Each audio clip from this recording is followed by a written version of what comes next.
Herkese selamlar.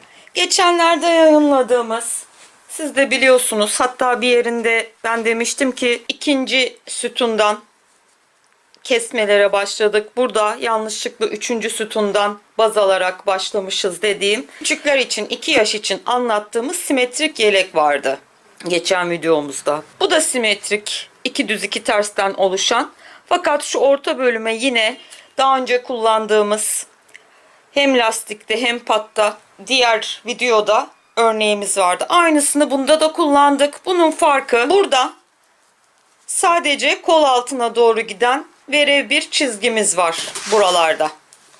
Sırtta da ortaya verip yine yanlardan bu şekilde gittiğimiz yine bir modelimiz var bunda. Ama ön taraflar ortaya koyduğumuz bu hat sebebiyle iki tarafta simetrik olacak. Yani direkt böyle gitmeyecek de böyle gitmiş olacak. Burada patımızı da öbürkünden yine bu örneği kullanarak, fakat biraz daha farklısını yaptık gördüğünüz gibi. Bu 3-4 yaşa, 3,5 yaşa falan uygun oldu. Bunu 45 ile başladık. 3,5-4 numaralı şişler kullandık. 3 düğme ekledik. Erkek çocuklar için de kız çocuklar için de yapılabilecek bir model. Önler 45 bunda. Şimdi bizse önlere büyük beden için 77 başlayacağız. Yetişkinler için de bunu yapacağız. Bu da 42 bedene uygun oldu. Epey geniş. 104,5 santim göğüs çevresi var. O yüzden epey bir büyük olacak. Bunun da önlerine yine biraz önce gösterdiğim taba renkli küçükler için olan yelekte aynısını çalıştık. Hatlarıyla, lastikleriyle aynı. Bu da yetişkin için olan. Ortaya, arka ortaya ve ön ortalarına verdiğimiz örnekten dolayı ön kısım böyle. Şöyle geliyor. Arka tarafta aynı şekilde böyle geliyor. Bu şekilde. Yani buradan bahsediyorum. Böyle geliyor. Çünkü videoda göreceksiniz, ortalara verdiğimiz örnekten dolayı o şekli elde ediyoruz. Çünkü yanlarından artma ve eksilmelerle böyle bir model elde ediyoruz. Şimdi bu yeleği yapacağız. İpler de 300 metrelik. Bunu da kullanabilirsiniz. Yani 240-300 metre aralığındaki iplerle kendinize göre de dizayn edebilirsiniz. Şemaya bakacağız. Bu şimdi başlayacağımız ön oluyor. Şuraya bir çizgi koydum. Şişle ayırdığım yerde diğer ön. Bakın burada bunun patı bu tarafta, 9 ilmek pata veriyoruz. 9 da bu tarafta. Burası tam iki önün ortası olarak ayırdığımızı düşünelim. Sığdırmak için biraz daha bu taraf küçük oldu. Ortalara 7 ilmek veriyoruz. Ön parçamız için şu ortadaki 7 ilmekten bahsediyorum. Buraya 7 ilmek veriyoruz. Pata kadar olan bölüme, yani şu bölüme 30 ilmek vereceğiz. 2 düz 2 ters lastik için. Bu bölümler de aynı. Lastiği de aynı gideceğiz. Fakat lastikte buralara gelene kadar bu örneği yine kullanacağız. Diğer videoyu seyredenler bilir. Patımız 30 burada yan ilmeğimiz. Ortada 7 ilmeğimiz ve buraya gelirken, şu yan tarafa gelirken, buraya gelirken burada da 31 ilmeğimiz oluyor. Bir tanesini kenar ilmeği olarak dikişlik kalsın diye ayırdığımdan dolayı 31 yan, 7 orta, 30 yan, yine bu ortanın yanları. Bu da 9 ilmeklik patımız oluyor. Toplam 77 ilmek atıyoruz. 3,5-4 numara şişler kullanarak 77 ilmeği attım. Bu arada diğer gösterdiğim 3 yaş için, 3,5 yaş için olan da 45 ilmek önlere, 75 ilmek arkaya atmışız. Burada 77 ilmek öne veriyoruz yetişkin için. Bakın bu tarafımız, burası ön oluyor ip buradayken. Atarken daha ben buralara ayraç taktım. Sizler de hem rahat görün diye. 9 ilmek pata ayırdım. 30 tane ortaya gelene kadar bu yanda var. 7 tane orta ilmeğim var 2 ayraç arası. 31 tane de burada kenar ilmeği verdiğim için bu yanda var. Şimdi döndürüyoruz. Arkada tersten başlayıp örneği Şimdi dedim kuracağız. Ki yana bir kenar ilmeği veriyorum. O yüzden bir ters. Yanına 2 tane daha ters yapıyorum. Yan tarafımız ön tarafta 3 düz olmuş olacak. Şimdi 3 ters kenar ilmeği ile beraber yaptıktan sonra 2 düz 2 ters diye orta bölümde 7 ilmek verdiğim yere kadar gidiyorum. 2 düz 2 ters. 2 düz ve ayraca geldiğimde ters tarafta olduğumuz için, yani arkada olduğumuz için 2 ters yaptım. Ayraç, yani orta 7 ilmeğe geldim. Bir tane düz, 2 ters, bir düz, 2 ters, bir düz. 7 ilmek böyle. Şimdi şöyle gösteriyorum. 2 ters, 2 düz, 2 ters yaptık. Bakın burada ayracımız var. 7 ilmek orta, düz, 2 ters, düz, 2 ters, düz diye ortayı bitirdik. Şimdi 2 ters, 2 düz, 2 ters, şu ortaya verdiğimiz 7 ilmeği yaptıktan sonra bakın devam ettim. 2 ters, 2 düz, 2 ters, 2 düz diye pata doğru geliyorum arka tarafta. 2 düz, 2 ters yapınca ayraç taktığım pata geldik. 3, 6, 9 ilmek var. Şimdi bir düz, 2 ters, bir düz, 2 ters, bir düz ve bu 2 ilmeği bu şekilde ip benden taraftayken boşaldım. Böyle kurulum yaptıktan sonra bu 2 ilmeği kordon için, patın yanındaki kordon için böyle 2 düz ördüm. Bir ters ve bakın bunun 2 düzü gözüküyor zaten burada. Diğer videodan da bu örneği bileceksiniz. Nette de var. İkisine bir, 2 düze böyle girdim. Çıktım ve tekrar bu ilmeğe girdim. Tekrar düz ördüm. Önce beraber düz örüyoruz. Sonra bu ilmeği tekrar düz örüyoruz. Bir ters. Tekrar 2 düze beraber girdim. Ve tekrar bunu ördüm. Ve bir ters. Böylelikle patımızı bitirdik. Patın yanında 2 düz 2 ters diye 30 ilmeğimiz var. Ortaya kadar yine düz kısımlara örneği uygulayıp aradaki tersleri 2 ters şeklinde öreceğiz. Pattan sonra örneği uyguladım. 2 ters. Düzlere beraber girdim. Tekrar ördüm. 2 ters. Bu düzlere beraber giriyorum. Bunu tekrar örüyorum. Ve 2 ters yapıyorum aralarına. Bunu tekrar örmeyi unutuvermeyin. O zaman eksik kalırsınız. Çünkü biz şimdi bu ortaya verdiğimiz hatta yanlarında artma yaparken buradaki düz hattı baz alarak da eksiltme yapacağız yanlarda. O yüzden hiçbir sayı değişikliğimiz olmayacak. Fakat bu örneği yaparken eğer bunu örmeyi unutursanız o zaman sayı eksikliğiniz olur. Çünkü örnek öyle. Tekrar örüldüğü için. Son bakın ortaya gelince bu 2 düzleri yine beraber aldım. Bu ilmeği tekrar ördüm ve orta kısımdayım. Ortaya da aynı örneği uygulayacağız. Lastik bitimine kadar lastiği bununla yapacağız. Lastikten sonrası 2 düz 2 ters, fakat orta örnek devam edecek. O yüzden bir ters, yine düzlere örneği uyguladım, bir ters. Düzlere örneği uygula, bir ters. Bunların arası yanlar gibi 2 ters değil, bir ters olmuş oluyor. Karıştırmayalım. Orta 7 ilmekte mutlaka bir ters 2 düze örnek uygula. Bir ters 2 düze örnek uygula, bir ters yapıyoruz. Bu yelek boyunca zaten devam edecek. Bu 7 ilmeğin yanlarından bize ne lazım geliyorsa onun artması yapılacak. Lastik bitiminde başlanacak ona ve yanlardan da eksiltme yapılacak. O yüzden şaşırmadan devam edelim.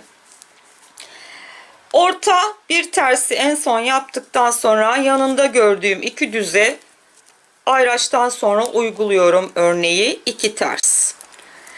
Sona geldim. 2 ters. Bakın biz şurayı yapıyoruz şimdi. Pattan önde başladık. Önce arkadan böyle başladık. Kurduk örneği. Şimdi artık ön tarafta patımızı, yanlarımızı, ortamızı ve buraya doğru bakın geliyoruz. 2 ters. Son 3 düz kaldı. 2 düze örneği uyguluyorum.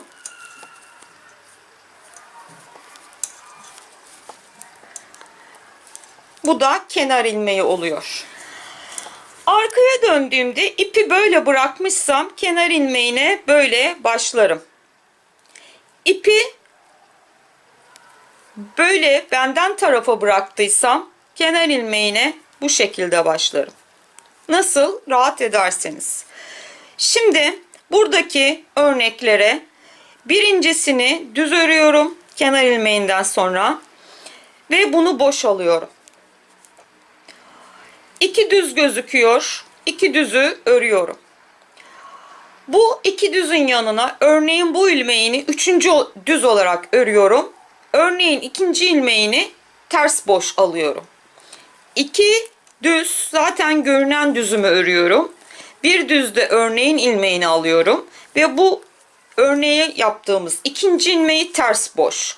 Yani şöyle oluyor. 1 2 3 düz. Örnekten alınca ve örneğin son ilmeği de ters boş.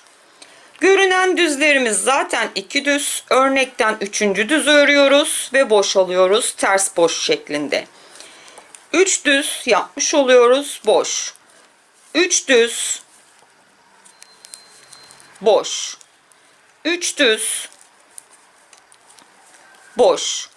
Ayraçlı kısma geldik. Orta kısım. Bir düz yani öndeki tersimiz ve bu da ilmekten alacağımız, örnekten alacağımız düz ilmek. 2. düz boş. Bir düz örnekten aldığımız 2. düz boş ve bir düzle burayı ortayı bitiriyoruz. Tekrar söylüyorum. Ayraçlı kısım bir düz zaten ters vermiştik o. 2. düz örnekten aldığımız ilmeğin düzü ve ters boş. Bir düz zaten verdiğimiz önde görünen ters ilmek araya verdiğimiz o düz. Burada örnekten alıyoruz ilmek 2. düz ve örneğin 2. ilmeği de ters boş. Yanına bir düz yaptık. Şimdi yine örneğe devam edeceğiz. Ayraç sonrası ortadan sonra düz boş. Yine 2 düzlerimi görüyorsunuz. Onları ördüm. 3. düzü örnekten aldım, ördüm ve boş. Ters boş. Şimdi pata kadar 3 düz boş. 3 düz boş şeklinde gidiyoruz. Zaten bu lastik örneğini diğer videoyu izleyenler, bunun yetişkinini de yapalım diyenler oradan öğrendiler. O yüzden çok üstünde durmadan burada geçeceğim. Evet, 3 düz boş yaptım. Bakın pattayım. Pat için bir düz. Örnekten alıyorum bir tane. 2. düz ve boş. 1 2 düz ve boş. Bir düz ve bunlar da kordon için bu ikisini ipim buradayken böyle boşaldım. Öndeyiz.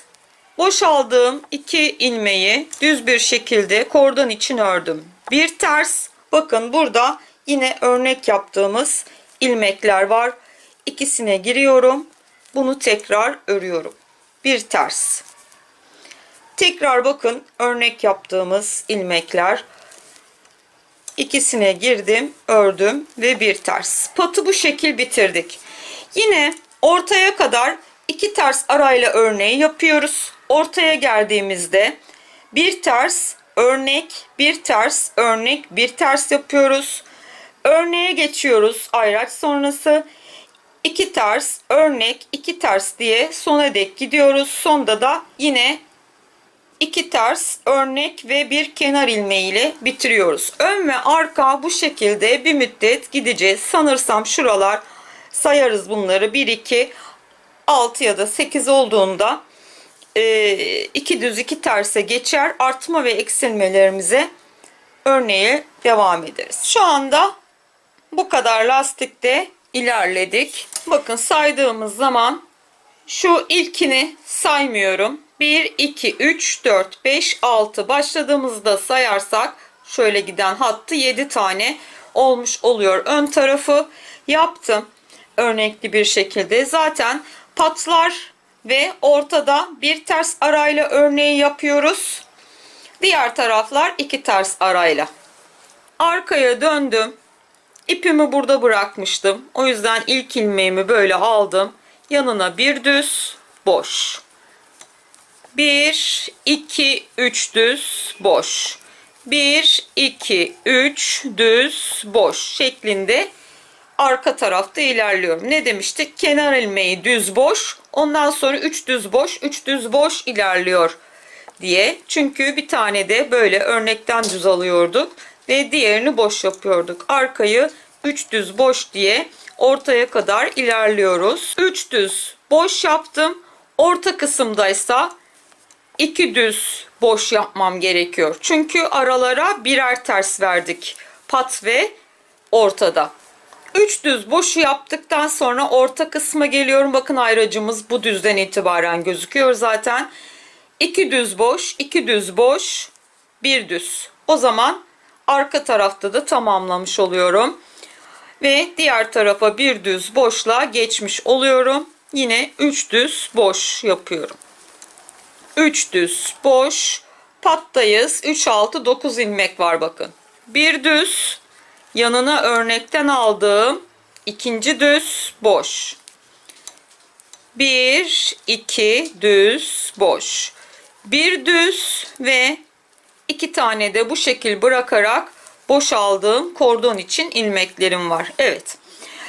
Öne dönüyoruz. Önü yine burada 2 ilmek kordon için ve bir ters ara verdiğimiz için patta. Yine örnek bir ters. Örnek bir ters. Sonra artık örnek araları 2 ters ortaya gelene kadar. Ortadan sonra yanlarda yine 2 ters ve kenar ilmeğiyle araları 2 ters, yani örneğin onu demek istiyorum. Örnek ve kenar ilmeğiyle bu önü bitiriyorsunuz. Arka tarafta örnekli kısımlar, bakın arka tarafta artık örnekli kısımları bitireceğiz.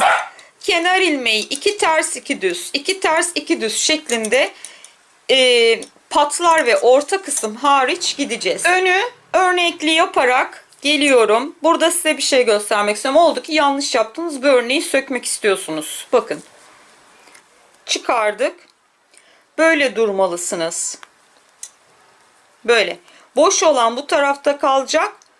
Arkada düz ördüğümüz, önde ters gözüken bu tarafta kalacak. Boş bu tarafta. Böyle sökeceksiniz. Söktük mesela, örüyoruz şimdi. Tekrar ördük. Sökmeye gelince önce bu, sonra bu, bu ikisi. Bakın böyle olduğu zaman bu boş burada kalıyor ve 2 ilmeğiniz oluyor gene. Sökümü de böyle, yani olur da yanlış yaparsanız. Örneği yaparak geldim. Kenar ilmeği. Şimdi arkada artık örnekli kısımları yan taraflarda, ortada ve patlar hariç ters düze çevireceğiz. O yüzden şu kenar ilmeklerini de şöyle alırsak daha sıkı olur. Şimdi böyle alıyoruz ya normalde. Eli bol olanlar böyle alırsa daha sıkı olur. Evet. Şimdi burada bir düz boş yapıyorduk. Kenar ilmeğinden sonra 2 ters, 2 düz. 2 ters, 2 düz. Düzler zaten düz, örnekli kısımlarsa 2 ters oluyor. O şekilde 2 ters 2 düz diye devam ediyoruz. Kenar ilmeği 2 ters 2 düz, 2 ters 2 düz diye ilerliyorum. Şuradan da saydırayım yine. Şu ilkini saymadım. Tam olanları sayıyorum. 1, 2, 3, 4, 5, 6, 7. 7 tane böyle çıkardıktan sonra biz burada bakın terste düze geçiyoruz. O zaman 1, 2, 3, 4, 5, 6, 7 diye sayıp terse düze geçtiğimiz kısım oluyor. Arka tarafta geçtik. Önde örneği normal yaptık. Arka tarafta 2 ters 2 düze geçtik. Ortaya gelirken bakın. Burada da 2 tersi yaptım. Tam ortadayız. Arka tarafta tam ortadayız. Ayraçlarımız burada. 2 düz 2 ters yapmışım. Bir düz. Yanına ikinci düz örnekten aldığım boş. Yani orta tarafı yapıyorum şu anda. Oranın örneğini devam ettiriyoruz çünkü. 2 düz boş. Bir düz yanına. 7 ilmeği böyle tamamladık. Yani örnek devam ettiği için. Şimdi burada 2 ters 2 düz. 2 ters 2 düz diye örnekli kısımları terse yine çevirmiş oluyoruz burada da. Pata kadar böyle gidiyoruz. 2 ters. Pattayım. Bir düz. Bir düz de örnekten boş. 2 düz boş yaptım yani. 2 düz boş. Bir düz ve 2 tane kordon için boş. Pat ve orta bölümün örneği aynen devam edecek. Biz yan kısımları yani ayraçla bu ayraç arasını ve bu ayraçla sona kadar 2 düz 2 terse çevirmiş olduk. Şimdi ortayı baz alıyoruz. Yani şu iki sütunu baz alıyoruz. Yanlarından arttırma yapacağız. Sol 2 düz sütunu, sağ pattan sonraki sütunu baz alıyoruz. Orada da eksiltme yapıyoruz. Şöyle. Kordon için ördüm. Bir ters. Yanına pat örneğini yapıyorum. Bir ters. Yine beraber ördüm. Tekrar ördüm. Bir ters. 3, 6, 9. 9 ilmeğimiz pat için tamamlandı. Şimdi bir tane düz örüyorsunuz ve bu düzü boş alıyorsunuz. Yanındaki bir tersten yine böyle düz örüyorsunuz ve kesiyorsunuz. Sola kesim yaptım. Bakın burada bir ters 2 düz gözüküyor. Yani bu ortadaki 2 ters 1 kaldı. Tekrar gösteriyorum. 3, 6, 9 patı yaptık. Bir tane yanına düz ördük. Bu ikisini çevirip de kesebiliriz. Böyle çevrilikti zaten söktüğüm için. Düz ve tersi kestik sola doğru. Bir ters yaptık yanına 2 düz. 2 ters 2 düz. 2 ters 2 düz. 2 ters 2 ters 2 düz. Bir ters var bakın burada. Artık orta 7 ilmekteyiz. Şu ayraçları şuraya yukarıda alırsak daha rahat da olur. Şimdi diğerlerini çıkarmaktansa bakın bu bir terse bir de buradaki bir terse ayraç taktım 7 ilmek. 2 düzü yaptıktan sonra burada bize ters lazım. Orta 7 ilmek gözüküyor. Bakın buradayız. 2 ters 2 düz yapmışız. Burada bize ters lazım. Bu ters buraya ait. Ortaya ait. O yüzden onu saymıyoruz. 2 düz 2 ters gitmemiz gerekiyor. O zaman böyle takıyorum. Böyle daha güzel olduğu için artmamı böyle yapıyorum. Gizli artma yapıyoruz ve ters artma yapıyoruz. Bu şekilde. Bir dahaki artma sıramızda önde yani. Arkayı yapıp gelelim. Burada bize yine ters ilmek lazım olacak. O yüzden yine ters artma yapacağız. Çünkü 2 düz 2 ters 2 düz 2 ters gittiğimiz için dizaynın bozulmaması gerekiyor. Şimdi ortaya verdiğim bir tersi ters artmadan sonra ördüm. Örneğimi yapıyorum. Bir ters örneğimi yapıyorum. Bir ters. Evet. Şunu şöyle takalım. Şimdi artma yapacağız. Evet. Gördüğünüz gibi orta örneğimi yaptım. Burada 2 ters 2 düz gözüküyor. Yani yine bize ters ilmek lazım. Onu da böyle takıyorum ve gizli ters artmamı yapıyorum. 2 düz 2 ters, 2 düz, 2 ters diye devam ediyorum. Sona gelirken 2 ters, 2 düz, 2 ters yapmam gerekiyor. 2 düz yapmam gerekiyor. Fakat kesme yapacağımız için son 4 ilmek kaldığında bu düzle bu tersi, tıpkı buradaki gibi kesmem gerekeceği için, fakat bu sefer simetrik açıdan sağa kesim yapıyorum. Gene arada ters kaldı, bakın bir tane. Yanına bir düz ve kenar ilmeği. Ayrıca yukarı çıkardım. 9 ilmek, bu ters bizim patımıza ait. 2 düzü burada yapmamız gerekiyordu. Bir düz yaptık. Düzle tersi kestik. Bundan sonra da bu düzle bu tersi keseceğiz. Burada ise artma yapmamız gerekiyor ki sayımız değişmesin. Bu kesmeye ait. Bu artmamızda burada bize ters düz denk geliyor. Ters artma yapmamız lazım. Ters artma yaptık. Bu ters ortaya ait. Ters örnek ve ters. Ortayı geçtik. Burada ters artma yaptık. Yanına 2 düz, 2 ters, 2 düz devam ettik. Sona geldiğimizde ise 2 düz yaptık. Bu düzle bu tersi sağa doğru kesim yaptık. Bir düz ve kenar ilmeği yaptık. Şu 2 düz bizim kesim hattımız. Pattan sonraki 2 düz de bizim kesim hattımız. Böyle gidecek. Bu düzle bu tersi de kestiğimizde bu böyle gidecek. Bu düzle bu tersi kestiğimizde bu böyle gidecek. Ama aynı zamanda da ortadan artma yaptığımız için o simetriyi elde edeceğiz. Yani burada artma yaparken buralarda bakın kesim yaptığımız için bu düzleri baz alıp, bakın burası kesim yeri, burası da kesim yeri, burası da artma yerleri oluyor. Bize hangi ilmek lazımsa o ilmeği arttırarak gidiyoruz. Ters lazımsa ters. Şimdi düz lazımsa düz. Arkayı örüyoruz. Arka taraftayım. Şöyle girmiyorum, böyle giriyorum ki kenar ilmeği bakın daha düzgün ve sıkı çıkıyor. O yüzden öyle yapıyorum. Kenar ilmeği 2 ters. Bir düz, 2 ters. Bakın. Kenar ilmeği 2 ters, bir düz, 2 ters, 2 düz, 2 ters diye devam ediyoruz. Ne görüyorsak arkada aslında onu yapıyoruz. Orta ve pata verdiğimiz örnek arkada da devam edecek.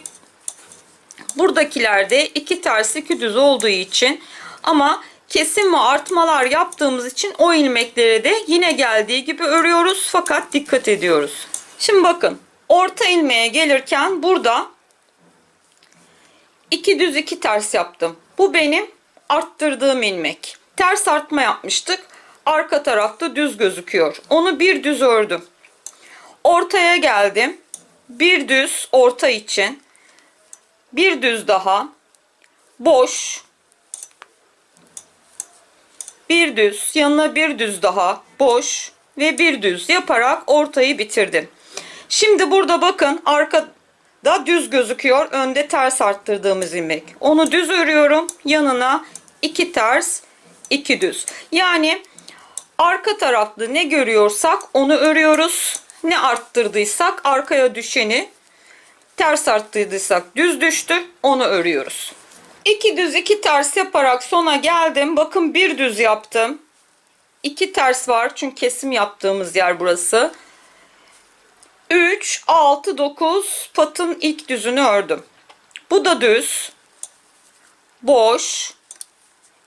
2 düz. Boş. Bir düz ve patın kordon için 2 ilmeği boş olup öne döndüm. Bir ters burada gözüküyor 2 düzler arasında.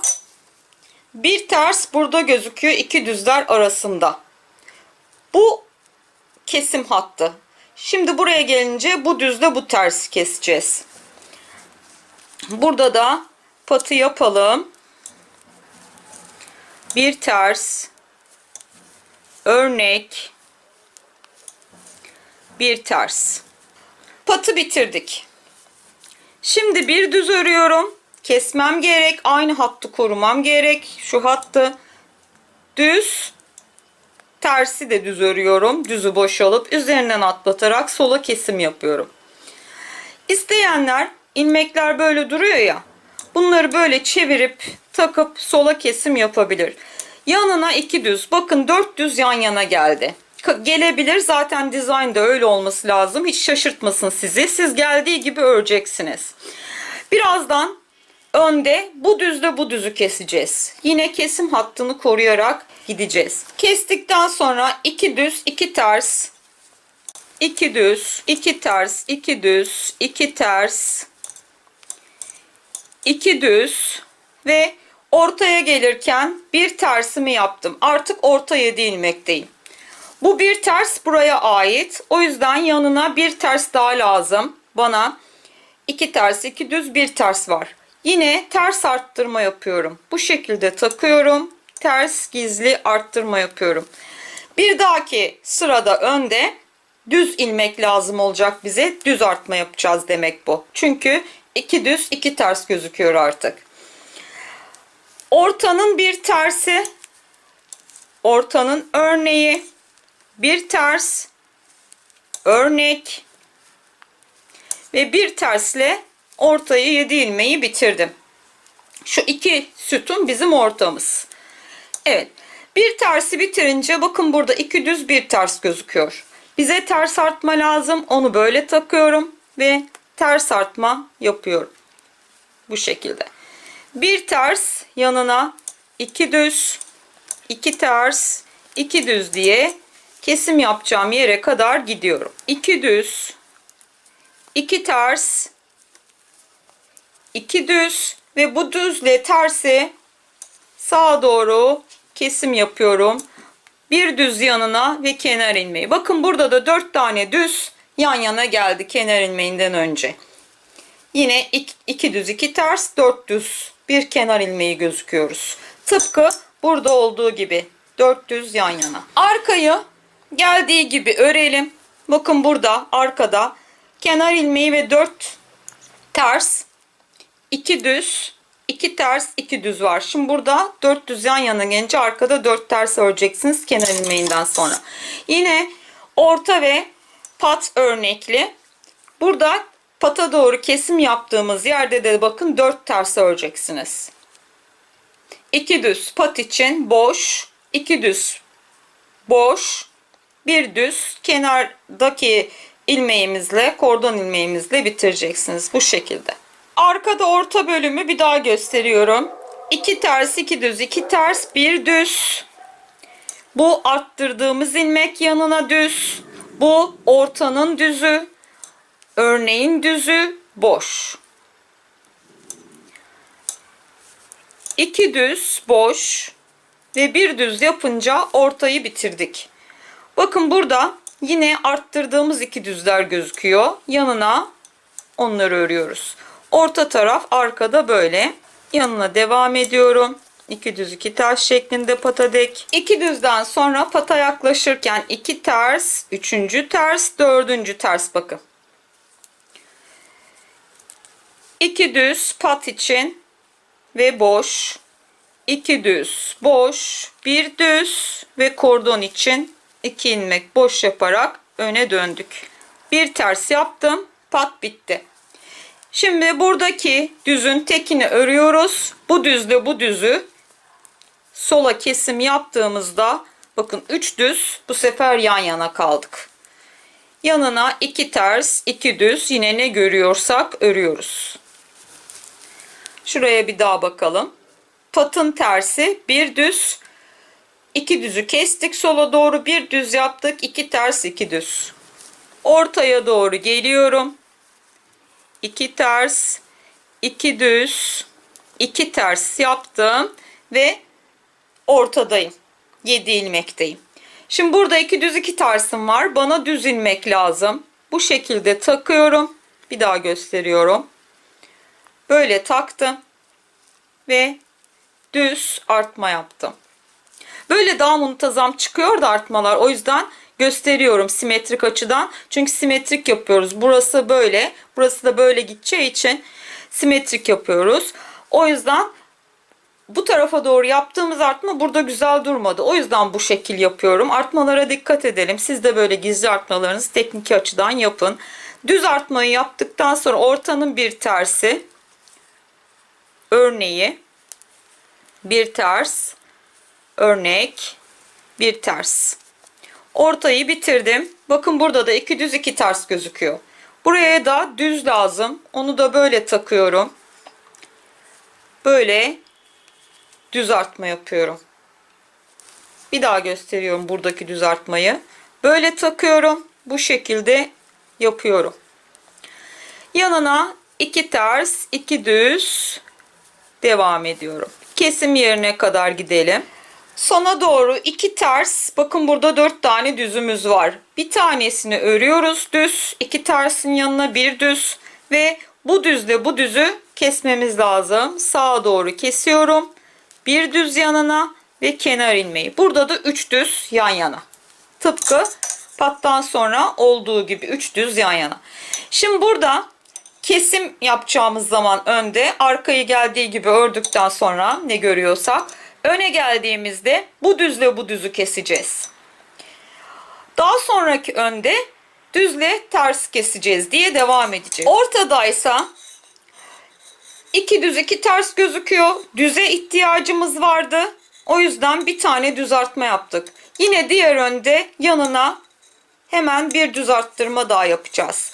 Bir ters öreceğiz. Yine örnek ters diye ortayı bitireceğiz. Bakın burada yine düz artmamız var. Onun yanına bir düz artma daha yapacağız önde. Ne ihtiyacımız varsa o ilmeği arttırarak 2 düz 2 ters sistemini bozmuyoruz yani. Buradaysa bu düzle bu düzü keseceğiz. Daha sonra düzle tersi keseceğiz diye devam edecek. Şu hattı bozmuyoruz yani. Arkayı geldiği gibi örelim. Arkayı geldiği gibi ördük, ne görüyorsak patı da burada ön tarafa dönünce yaptık. Patın tersinden sonra bakın 3 düz gözüküyor. Bir düzü örüyorum. Ve bu düzle bu düzü kestim. Bakın gene 2 düz kaldık.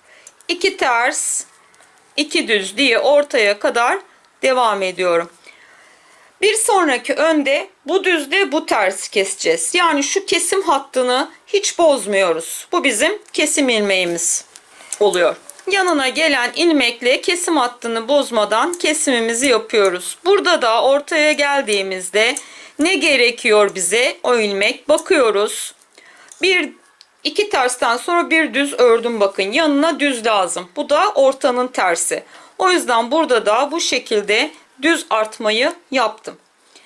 Bir ters, ortanın tersiydi o, ördüm ve ortanın örneği, bir ters, örnek, bir ters, orta bitti. Bakın burada 2 düz 2 ters bir düz var. O zaman bir düz artma yapmam lazım. Onu da bu şekilde takıyorum ve böyle artma yapıyorum. Düz yanına örüyorum düz artmanın. 2 ters, 2 düz diye sona dek yine devam edip orada da kesimimizi yapacağız. 2 düz 2 ters yapıp sona geldim. Bakın burada 3 tane düzüm var yan yana. Bu kesim hattım. O yüzden bu düzle bu düzü sağa kestim. Bir düz yaptım, kenar ilmeği. Arkada ne görüyorsak örüyoruz. Öne geldiğimizde bu düzle bu tersi pattan sonra bir düz örüp bu düzle bu tersi kesiyorsunuz. Arttırma yerine geldiğimizde 2 ters 2 düz öreceksiniz ve burada bu ters ortaya ait olduğu için ters ilmeğe ihtiyacınız olacak. Ters artma yapacaksınız. Ortayı ördükten sonra burada da ters artmanızı yapıp 2 düz 2 ters 2 düz diye buraya kadar gelip burada bu sefer düzle tersi yine kesim yapacaksınız. Bu hattı bozmadan bu düzün yanına ne geliyorsa burada sağa kesim yaparak, burada da sola kesim yaparak, yanlardan da artmalarımızı yaparak aynı devam ediyoruz. Hiçbir değişiklik yok. Yanlarda kesim, ortada artma olduğu için zaten ilmek sayımız hiç değişmiyor. Dizaynımız bu şekil olacak. Arkamız, önlerimiz. Bunun hepsini bütün örüp çıkartılan şekli de var. Yani kol altlarına kadar hepsi bütün örülüyor. Ama onu herkes istemediği için biz böyle bunu hem simetrik hem parçalı bir şekilde 2 ön ve 1 arka diye yapacağız. O yüzden tabii biz bunu yetişkine yaptığımız için bu şekil ayarladık. Patımız burada. Patımızın yanındaki hemen 2 düz bizim kesme yapmaya başladığımız kolon, öyle diyeyim, o sütun. Burada da sonda da 3 düzümüz var. Biri kenar ilmeği olduğu için 2 düz kesim yaptığımız sütun. Orta iki sütunda örnekli olan yanlarından artma yaptığımız sütunlarımız oluyor. Bu şekilde artma ve kesmelerle ilmek sayımız değişmeden kol altına kadar aynı gösterdiğim şekil ilerliyoruz. Yeleğimizin ön kısmını ben istediğim kendi boyutuma kadar ördüm. Siz daha fazla yapabilirsiniz. Şöyle söyleyeceğim. 1, 2, 3, 4, 5, 6, 7, 8, 9 ve 10. olarak bakın düz sütunları içeriye almışız. Lastikten sonra benim boyum bu kadar. Ama siz 11 veya 12 o şekilde düz sütunları buradaki düz hattımızın içine alarak daha uzun elde edebilirsiniz. Ve öyle olduğumuzda da burada bu bir tersler ortaya ait ve yanlarında en son 2 düz arttırmalarımızı yapıp arkayı örmüşüz. Burada da en son kesimlerimizi yapmışız. 10. sütunu bu sütunun içine almışız. Burada da kesmelerimizi yapmışız. Bir kenar ilmeği, 2 düz, 2 ters gözüküyoruz. Böyle kalmamız gerekiyor. Yani 11 sütun da alsak buraya, 12 de alsak, boyu ne kadar uzun tutarsak tutalım. Bu şekilde kalırsak daha doğru olur. Yani hiç sistemimiz bozulmadı. Patımız var. Patımızın bir tersi, 2 düz, 2 ters, 2 düz ortaya kadar. Aynı şekilde bakın 2 düz, 2 ters, 2 düz, bir ters ortanın tersleri bunlar. Yine 2 düz, 2 ters, 2 düz ve burada da 2 düz, 2 ters, 2 düz şeklinde bir kenar ilmeğimiz var. Kalmış olmamız gerekiyor. Böyleyken patta geri dönüş yapıyorum. 2-3 defa da burada yaptım. Yaptığınız yerlere bir işaret takın ki öbür önde de aynı sayıda ve aynı yerde yapın. Şimdi ben şöyle bir burada yaptım, bir burada yaptım, bir de şimdi burada yapıyorum. 3. geri dönüşümü yapıyorum ama daha elin sıkılığına göre kasma olursa fazla da yapabilirsiniz. Şu an patımı örüyorum. Bu geri dönüşü de sizlerle yapacağız. Geri dönüşleri çok gösterdiğim için çok üstünde de durmadım. Patı 2 defa örüyoruz yani. Patın en son tersine denk geldiğimde bu şekilde geri dönüş yaparak 2 kere örmüş olacağım.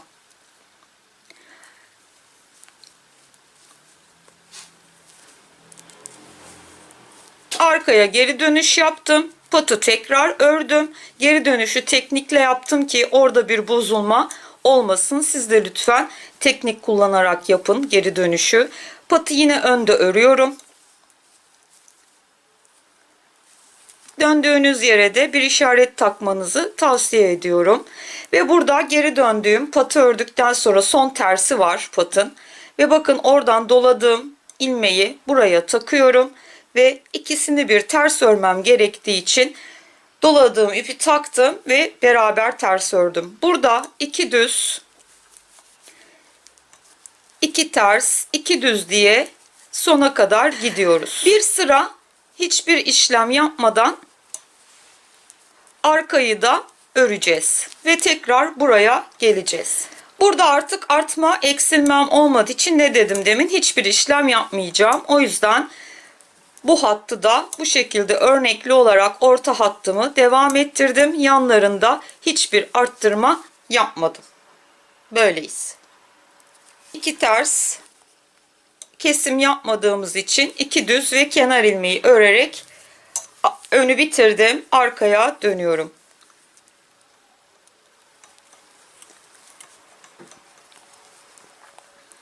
Arka tarafı ne geliyorsa örelim. Arkayı bitirdim geldiği gibi. Öne döndüm.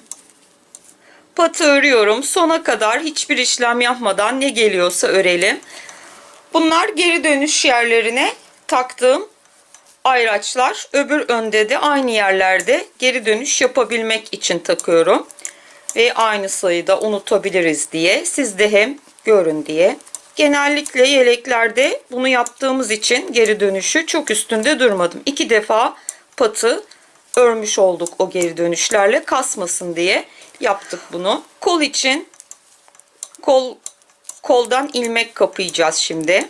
2 ters, 2 düz, 2 ters ve 2 düz bir kenar ilmeği olarak bitirdim. Kenar ilmeğini de ördüm. Burada arka taraftayız ve kordonla bitireceğimiz için bakın buradan şu en son ilmeği örmüştüm, kenar ilmeğini, ve ama böyle girin, ama böyle girin. Şöyle bu ipi de buraya alın. 1 ilmeğimiz daha güzel oluyor böyle atınca. Geçici başlama yaptığımız gibi, bilenler bilir onu. 2 tane oldu. Ve bu da üçüncü olarak takıyorum buraya. Şimdi bizim bu yan tarafımızda ortaya gelene kadar şu düz ortamıza ait. Buradan sonrası 31 ilmekti biliyorsunuz. 3 tane daha atınca 34 ilmek olduk. Ve burada kapama yapıyoruz. Kordonla kapayacağız. Fakat arkada yaptığımız için bu işlemi 2 tane ters örüyorum ve üçüncü attığım ilmekle sol şişimde bekleyen ilmeği, en sonki kenar ilmeğim oluyor o. Onunla bunu ters kesim yaptım. Tekrar buraya takıyorum. Hani kol için yaptığımız lastiği atarız da ilmekleri burada önce kesimler yaparız ya, bu onun gibi değil. Biz kordonla ilmek kapama yapıyoruz. Ve terste olduğumuz için ters kordon örüyoruz. Ters kestik, burada 2 ilmeğim var. İpim buradan gelirken ters bir şekilde 2 tanesini örüyorum. Ve üçüncüyle sol şişimde bekleyeni kapatıyorum. 2 ilmek eksiltmiş olduk. Tekrar bunları buraya taktım. 2 tanesini ters ördüm. Bildiğimiz kordonu tersten yapıyoruz. Üçüncüyle sol şişimdeki ilmeklerden bir tane alıp ters kestim. Arka taraftayız çünkü kordonu da ters örüyoruz bu şekilde. Ve 2 tanesini ördüm. Bu ikisini ters kestim. 4. kesimimiz oldu. Bakın buradan itibaren sayabilirsiniz. 3, 6, 10, 13, 17, 20, 23, 27, 30. 34 ilmeğimiz vardı attığımız için. İlmek 3 tane attığımız için. Evet, şimdi yine takıyorum.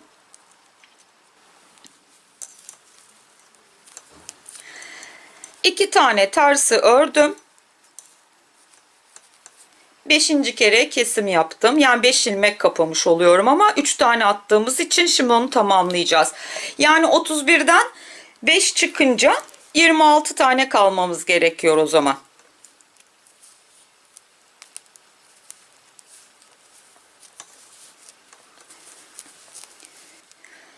Evet. Tekrar takıyorum.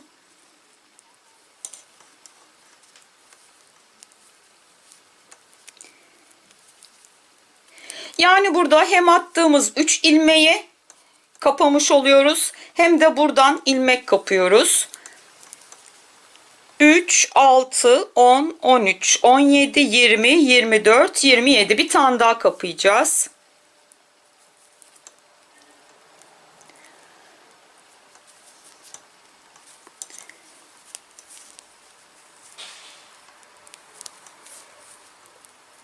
Bununla beraber böyle 26 ilmek bu tarafta kaldık. Yani hepsini saymamak için bu tarafı baz alıyorum.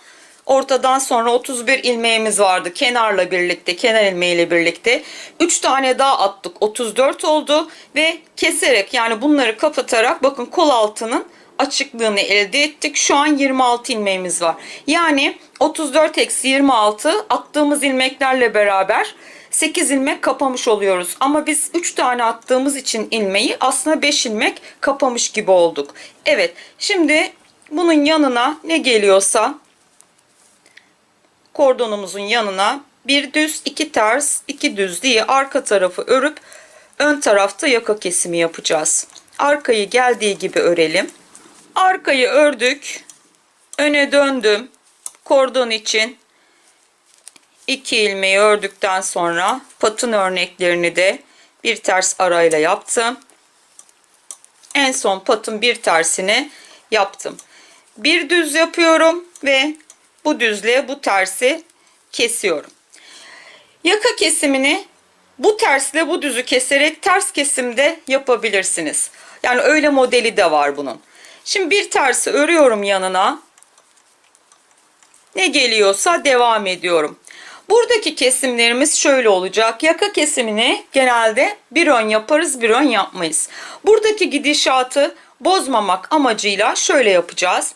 Şimdi bakın biz ilk kesimimizi yakada yaptık. Ne kaldı? 2 düz, bir ters, 2 düz arada. Bir önde yapmamamız gerekiyor. Bundan sonraki ön yapmıyoruz.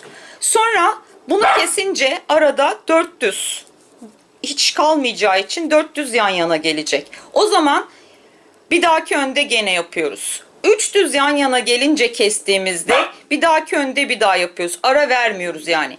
2 düz 2 ters kaldığında burada yine ara veriyoruz. Bir ön yapmıyoruz. Yine 2 düz, bir ters, 2 düz kaldığında yine ara veriyoruz. Yani düzler yan yana geldiğinde her önde kesim yapıyoruz. Bunlar yan yana geldiğinde de bu şekilde, yani şimdi burası böyle değil ama ben böyle gösteriyorum. Kesimimiz böyle kaldığında bir ön ara veriyoruz. Böyle kaldığında da bir ön ara veriyoruz. Göreceğiz zaten şimdi ama ben baştan bilgisini vereyim istedim. Sona dek gidelim. Evet, sona kesim noktamıza geldik. Bu modelde ben herhangi bir kola kordon haricinde bir model koymuyorum. Ama isteyenler pattaki örneği ya 7 ilmek şeklinde, yani bir örnek 2 değil de bir örnek olarak veya bu şekilde yapabilirler. Yani buradan sonrasına bakın burada 2 düz var. Buraya örnek koyabilirler. Bir tersi alabilirler ve kesimi buradan yapabilirler. Eğer örnekli istiyorsanız kol yerini. Ve burada şimdi arkada kesim yapacağımız için 2 düz bir ters ve kordon için 3 taneyi bu şekilde boşalıyorum.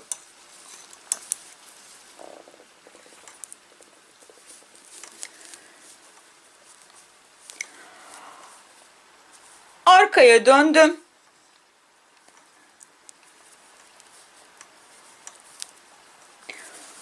Kordonu ördüm ve bu düzle bu tersi arka tarafta sol kesim yapıyorum. 3 kordonum kaldı.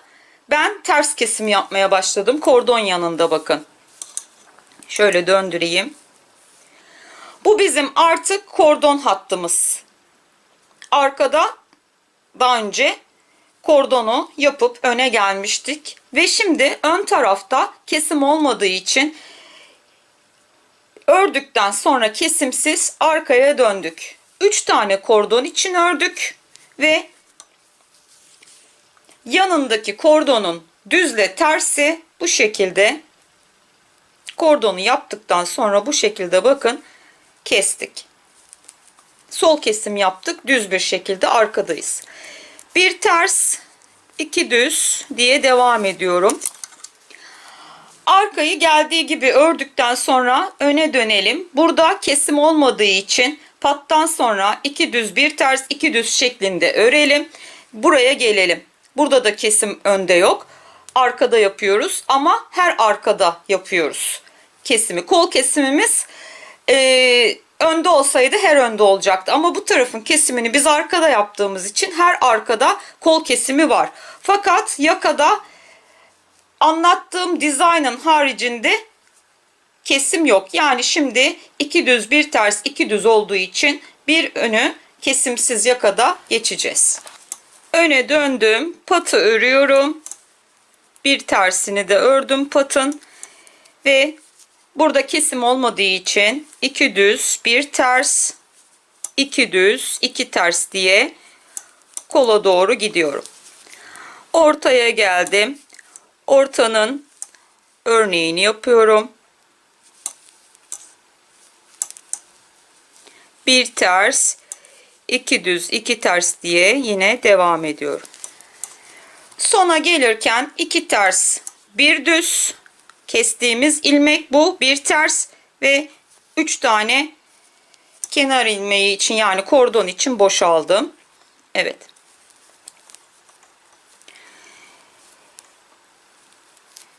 Üç tane kordon için ters ördüm ve bu düzle bu tersi beraber yine düz kesim yaptım. 2 düz 2 ters diye devam ediyorum. Arkayı örelim. Önde yaka kesimimiz var. Evet, arkada örerek pat bölümünü yaparak geldim. Öne döndüm.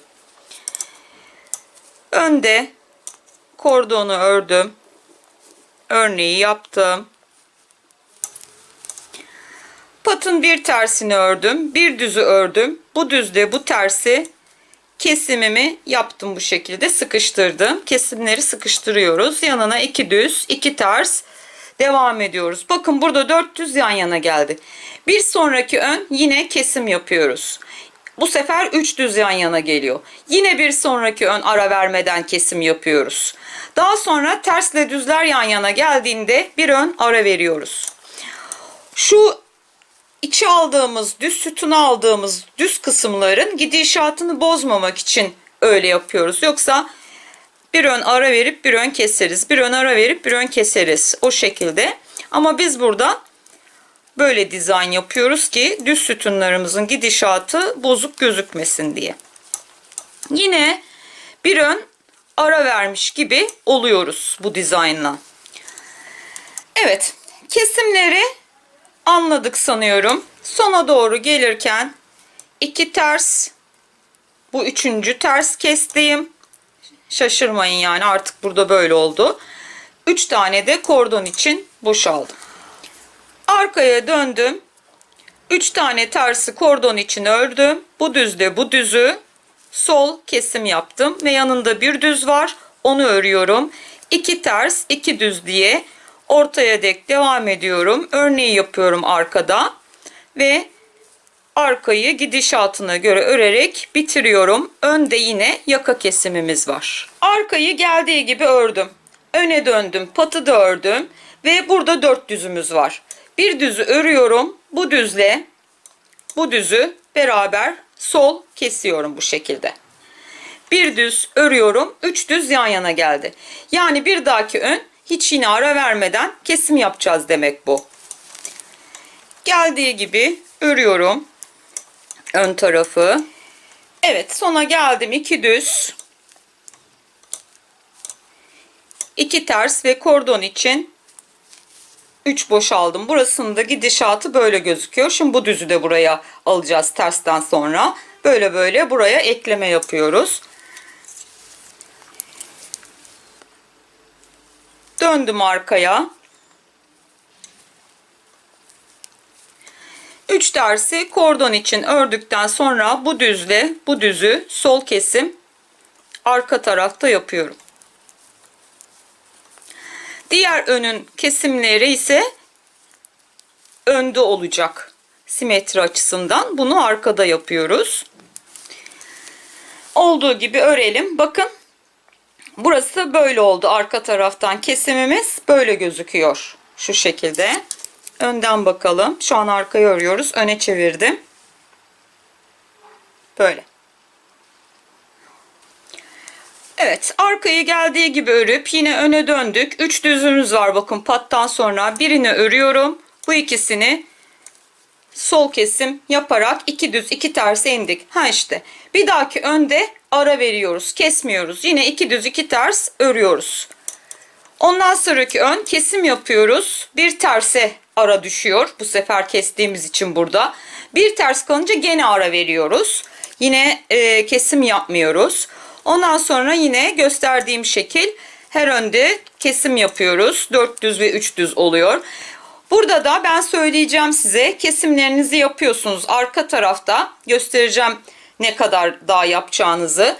Siz devam edin. Burada da kesimlere bir ön ara verip dizaynı anlattığım şekilde devam edin. Tekrar buluşalım. Şöyle koltuk altına baktığımız zaman bu bizim kordon bölümümüzdü ve şuradan itibaren sayıyorum. Toplam 1, 2, 3, 4 sütun almışız. Bununla beraber sayarsanız 1, 2, 3, 4, 5 oluyor. Yani şurada 14 ilmek var. 3 kordon için 1 ters, 2 düz, 2 ters, 2 düz, 2 ters, 2 düz. Bu ters ortaya ait. Böyle kalmış olmanız gerekiyor. En son kesimi arkada yaptıktan sonra bu şekildeyiz. Bir ters kordonun yanında kalıyor. 2 düz, 2 ters diye devam ediyor orta bölüme kadar. Böyleyken kol kesimini artık yapmayacağız. Patı ördüm önde. Yaka kesimimiz devam ediyor. Bakın 2 düz 2 ters var burada. Ve biz burada kesim yapmışız ve bir ön ara vermişiz öyle olduğumuz için. O yüzden şimdi bir düzü örüyorum. Düzle tersi kestikten sonra arada bir ters kalıyor. Örüyorum. 2 düzü örüyorum. Böyleyken yine bir ön ara veriyorsunuz ve devam ediyorsunuz yaka kesimlerini aynı şekilde yapmaya. Şimdi bundan sonraki önde bir ön ara verip tekrar diğer önde kesim yaparak, fakat kolda artık kesimlerimiz yettiği için bu şekil burayı geldiği gibi örerek devam edeceksiniz. Evet, yeleğimizin birinci önünü bitirmiş oluyoruz. Şişte bekletiyorum. 40 ilmeğimiz var. Onlar şişte bekliyorlar. Şu bölüm 25 santim etti bende. Ama tabii siz ölçün. Şimdi şöyle bakın. Yaka kesimlerini, kol kesimlerini anlatmıştım. Bitirmiştik. Yakaya devam etmiştik. Tekrar burada kol kesimlerini anlatmıyorum. Burada 14 ilmek kalmıştı ortaya kadarki bölümde. Bir daha kolda kesim yapmadık ama yakaya devam ettik. Ve buraları da anlattığım şekilde tekrar anlatmayayım, sıkmayayım sizi. Dizayn ederek kestik. En son kesimimizi yaptığımızda 40 ilmeğe düştük. Ve 1, 2, 3, 4, 5, 6, 7, 8, 9 sıram gözüküyor. Arkayı da ördüm. İpim de burada. Ve bunları şişte 40 ilmekle bekletiyorum. Baktığımız zaman bu kordonun yanında 3 düz sütun, bu patın yanında da 3 düz sütun olarak kalmışız. Ortada da örneğimiz var ve 40 ilmek. Burası da 25 santim, hatta 1-2 milim de geçiyor. Şimdi diğer önü yapacağız. Şimdi 77 ilmeği diğer ön parçamız için attıktan sonra şöyle ayraçladık bakın. Burası 9 ilmek. İp burada, arkamız böyle önümüz oluyor. Attık ilmekleri ve patı bu taraf yaptık. Çünkü simetri sağlayacağız. Bu pat burada ve bu da burada olacak karşılıklı. 9 ilmek buraya sayıp ayraç taktım. 30 ilmek yanında var. Ortaya 7 ilmek. 31 ilmek de yanda var. Büyütmek isteyenler için ne demiştik? 4 ilmek artabilirsiniz. Nasıl? 4 31 ilmeklik kısımda 35 olursunuz. 30 ilmeklik kısımda da 4 artarsınız. 34 olursunuz mesela. Veya daha fazla için yine 4 artarsınız. 38 olursunuz. Burası da 31, 38, 39 olursunuz. 8 daha verirseniz. Yani o şekil büyütebilirsiniz diye daha önce de söylemiştim herhalde. Şimdi ara ara ördüğümüz için dünya işleri de olduğundan bazen ne dediğimiz, ne zaman dediğimizi unutabiliyoruz. Şimdi burada pat için ilmekleri atıp arkaya döndük. 2 tane tersle patın kordonuyla başlıyorum. Daha sonra bunları boşalacağız. 2 ters. Bir düz. Örnek için 2 ters. Araya bir düz. 2 ters. Ve bir düzle 9 ilmeklik pata başlamış olduk. Bu tarafta arkadayız. Yanına 2 ters, 2 düz. 2 ters, 2 düz diye orta bölüme, ayraç taktığımız 7 ilmeklik bölüme kadar gidelim. Aynı işlemleri yapacağız. Fakat simetrik olarak başladığımız için, simetrik yapacağımız için diğer önümüzü bu şekilde örneğimizi kuruyoruz. 9 ilmeklik bölümü pat yaptık. Başlayınca hemen arkada ayraç taktık. 30 ilmeklik bölümü 2 düz 2 ters yaparak ortaya geldim. En son 2 ters yaptım. Orta için bir düz, 2 ters, bir düz, 2 ters, bir düz yaparak ortayı arkada yine kurmuş olduk. Yanına 2 ters, 2 düz. Sona gelirken 2 ters, 2 düz, 2 ters ve kenar ilmeği yapıyorum. 3 tersle bitirmiş olduk yani. Kenar ilmeğini ipi burada bıraktığım için boş. Bu şekilde başladım. Şimdi iki düzlük kısımlara diğer öndeki gibi örnek yapacağız.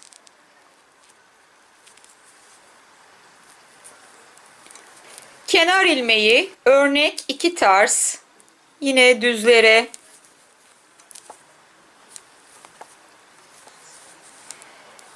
örnek uyguladım, 2 ters. Ortaya kadar yine örnek 2 ters, örnek 2 ters geliyorsunuz. Ortada bu önde ne yaptıysak aynısını uyguluyorsunuz örneğe. Buradan sonrası gene 2 düz 2 ters şeklinde pata kadar gidiyor. Patta gene ne öğrendiysek burada onu uyguluyoruz. Sadece yerimiz değişik. Yani pat bunda bu tarafta, bu bunda bu tarafta. Ve artmalarımız, kesmelerimiz burada ne gördüyseniz o şekilde yapacak. Tek fark bizim patımız bu sefer bu tarafta. Aynısını örüyorsunuz. Kenar ilmeği örnek 2 ters, örnek 2 ters diye gittik burada. 31 ilmeği öyle ördük. 7 ilmeği ortada bu şekilde ördükten sonra yine örnekle devam edip 2 ters aralarına koyuyoruz. Ortadan sonra 2 ters arayla örneği yaparak pata kadar geldim. Patın önünde de 2 ters sonrası örneği yapıyorum ve 9 ilmeklik patıma geçiyorum. Bir ters, bu ikisine beraber örneği yaptım. Bir ters, bu ikisine beraber örneği yaptım. Tekrar örüp bir ters ve buradaki kordonumuz için diğer tarafla simetrisini yaptığımız için böyle oluyor. İpi böyle bırakıyoruz 2 ilmek için, kordon için. Döndük arkaya. İpim buradan gelirken kordon herkes biliyor zaten. İkisini ters örüyoruz. Bilmeyenler için böyle. Bir düz, örnek için düz, boş. Kordon için 2 ters, 2 düz boş yapmış oldum. 2 düz boş, bir düz yapıp yanına kordonu patı bitirdim. Düz boş yaptım pattan sonra. 2 düz, 3. düz boş. Yani 3 düz boş yapıyoruz ortaya kadar. 9 ilmeklik pattan sonra düz boş, 3 düz boş, 3 düz boş diye gidiyorum bakın. 3 düz boş. Zaten düzlerimiz gözüküyor. 2 düz onlardan örüyorum. Bir düz örnekten alıyorum. Bir boş yapıyorum. Bakın ortaya geldim. Bir düz, örnekten düz, boş. Bir düz. Burada aralar bir ters olduğu için 2 düz boş yapmış oluyoruz. Diğer önden zaten biliyorsunuz. Bir düzle bitirdim. Ayraç sonrası yan için bir düz boş. Şimdi 3 düz boş şeklinde devam ediyorum. Arka tarafta sona gelirken 3 düz boş, 3 düz boş ve kenar ilmeği de olduğu için bu şekilde kaldım. Şimdi artık aynı bu öndeki gibi lastiği buradan sayıp 7 tane olana kadar devam ettiriyoruz. Sadece dediğim gibi patımız bu tarafta. Şöyle koyduğumuz zaman 2 pat birbirine bakıyor ama yaptığımız işlemler aynı. Yine 2 düz 2 terslere geçtiğimizde bunlar 7 tane olduktan sonra aynı şekil kesme ve artma yapacağız. Lastiğimizi diğer önün lastiği gibi 1, 2, 3, 4, 5, 6, 7 olarak sayıyorum ve yine pata kadar devam ettim örneği yaparak. Şimdi arka tarafta 2 düz 2 ters lastiğe geçeceğiz. İlikler size ait. Burada ilik açmayı göstereceğim hem. Örneği yaparak geldik. Pat kısmındayız. Ve Bir ters örnek yaptım pattan. Doluyorum ve bir ters yapıyorum. Bunu bir ters yapıp dolayarak da yapabilirsiniz. Nasıl istiyorsanız. Doladım, bir ters yaptım ve ilmeğimiz artmış oldu. Burada örneği yapıyorum. Bir ters yapıyorum ve kordon için 2 tane boşalıp arkaya dönüyorum.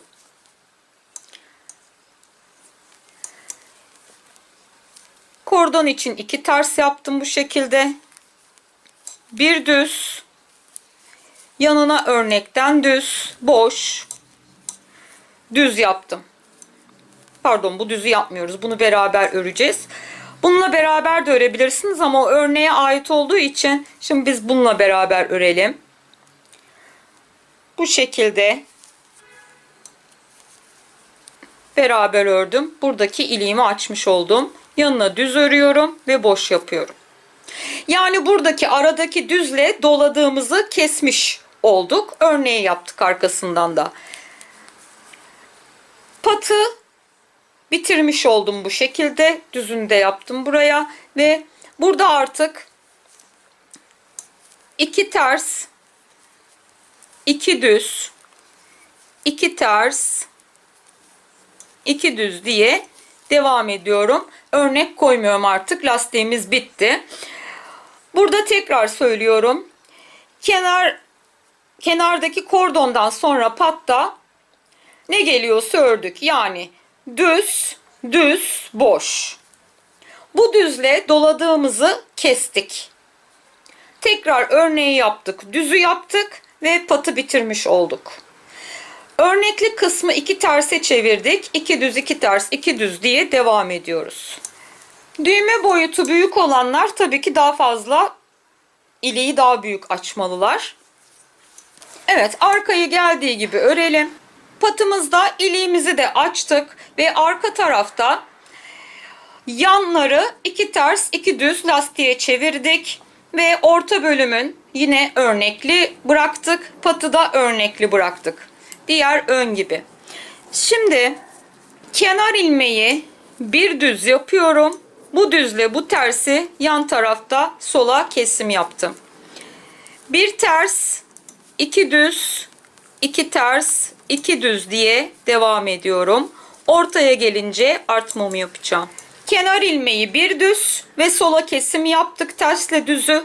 Arada bir ters var. 2 düz, 2 ters, 2 düz, 2 ters diye devam ettik. Ortaya geldik. 2 ters, 2 düz yaptık. Burada ters artmamızı yapıyorum. Arttırdım. Bir ters orta için örnek, bir ters örnek ve bir ters ortayı yaptım. Burada yine 2 düz 2 ters var bakın. Bir tane ters arttırma yapıyorum. 2 düzü örüyorum. 2 ters 2 düz diye devam ediyorum.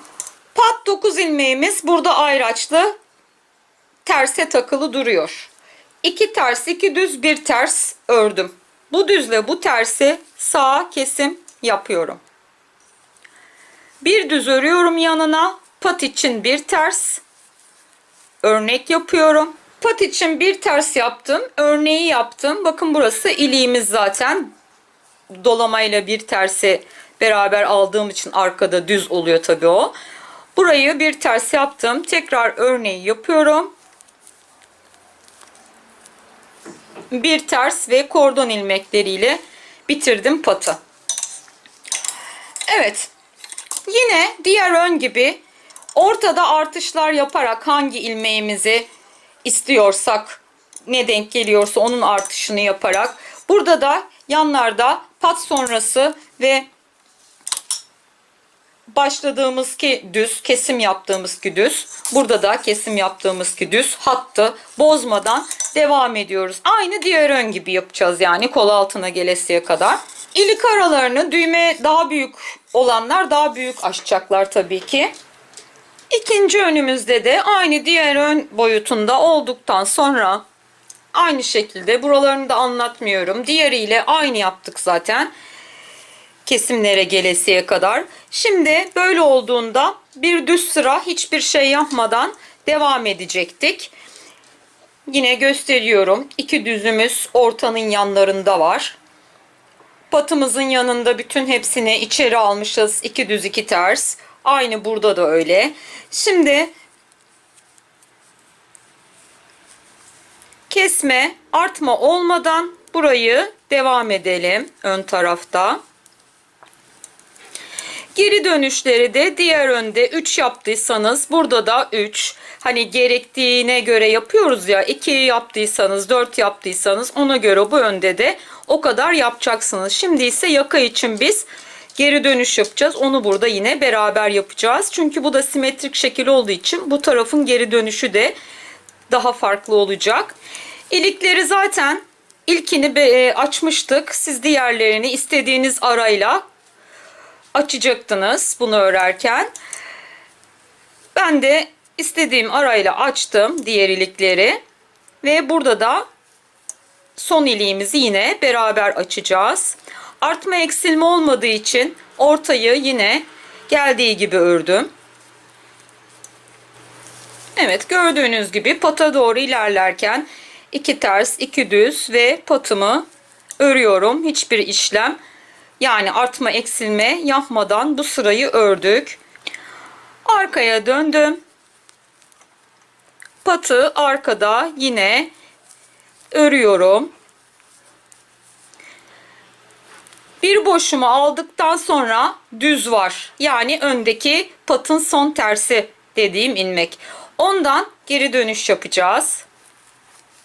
Bu şekilde patı 2 kere örmek için tekrar ön tarafa döndüm ve bunu alıp yanındaki örneği gördüğünüz şekilde devam ettiriyorum. Döndükten sonra patı örüyorum dedim. Örneğini yaptım ve burada doluyorum. Bir ters örüyorum. Veya bir tersi örersiniz, gene dolarsınız. Yani burada fark etmiyor. Bir tersi ördüm, doladım.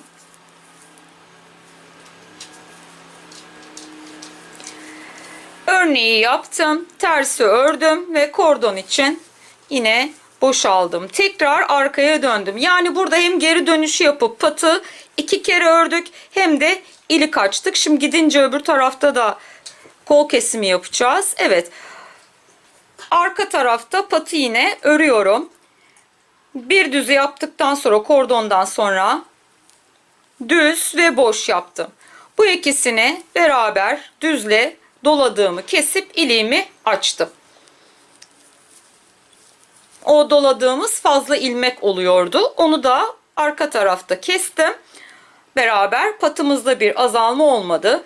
Şimdi ise döndüğümüz ilmekteyiz. Yani doladığımız ilmekte. Daha önce geri dönüşü diğer taraf için buradaki ipi bu tarafa takıp, yani şöyle ters öreceğimiz için böyle takmıştık. Şimdi ise düz ilmek olduğu için simetri açısından bakın bu doladığım ip, bu ikisine böyle giriyorum ve bu şekilde yaptıktan sonra 2 ters yanını ördüm. Böyle yaparsanız bakın hiç belli olmaz. Delik de olmaz. Yanına geldiği gibi örerek devam ediyorum. Artma eksilme olmadığı için ortayı ve arkayı örerek geldiği gibi bitirelim. Ön tarafta diğer ön gibi burada da kordon oluşturup kesime başlayacağız. Şimdi ön tarafa döndüm. Artma eksilme olmadan bir sıra bu kesimlerden sonra bir ön sıra gitmiş olduk. Yani hiçbir işlem yapmadan sadece patı 2 kere ördük ve ilik açmış olduk. Yoksa artmamız eksilmemiz örnekte yok. Şimdi ön tarafta arkayı ördüm geldim. En sonki ilmeği de burada ördüm. Kenar ilmeği ve 2 düzümüz gözüküyor. Yine burada da bu şekilde ilmek atıyoruz. Tığla yaparsak daha kolay olur. Bu şekilde geçtim ve buradan bir tane aldım. İpi bu tarafa attım. İkinciyi yaptım. Üçüncüyü de taktım. Bu daha çok ilmek atacaksak daha geçerli bir yöntem. Hani 3 ilmek için aslında çok da gerekli değil. Bildiğiniz gibi atabilirsiniz. Şimdi burada burası diğer kordon kısmını terste yaptığımız için burada önde yapıyoruz simetri açısından. O yüzden düz kordon öreceğiz.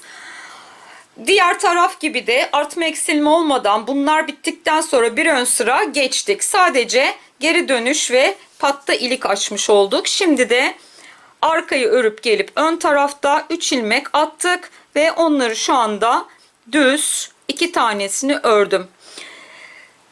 Sola kesim yapacağız ön tarafta. O yüzden bunu alıyorum, bunu örüyorum. Bunu bunun üzerinden atlatıyorum.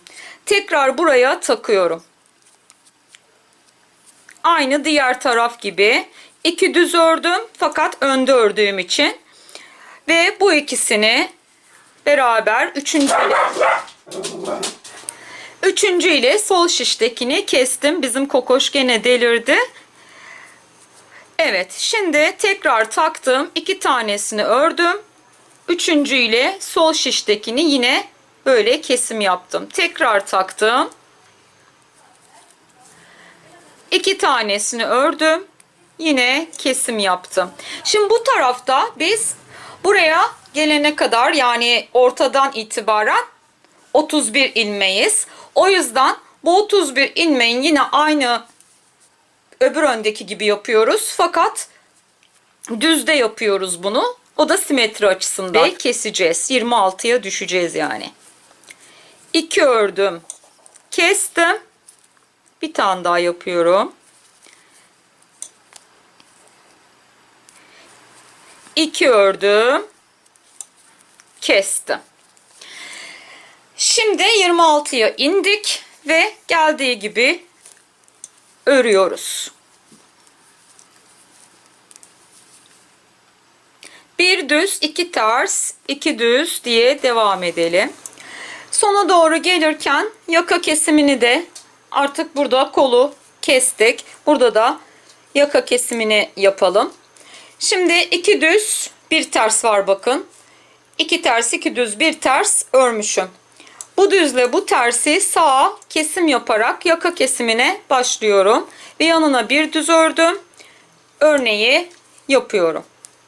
Pata ait. İki tarafın yakasını da düz tarafta kesebiliriz. O yüzden hiç arkada kesmeye uğraşmayalım. Böyle devam edelim. Arkaya döndüm. Patı ördüm. Yanında patın 2 tersim var. Onu da ördüm kesim yaptığımız için. Devam ediyorum. Burada kol kesimini önde yapacağız. Yine diğeri gibi aralıklarla yapacağız. Dizaynımızı bozmadan. Arka tarafta sona gelirken 2 düz, 2 ters, 2 düz yaptıktan sonra bakın burada bir tersi örüyorum. Bu üçünü boş alıyorum kordon için. İpimiz burada beklerken kordonu önde çalıştığımız için,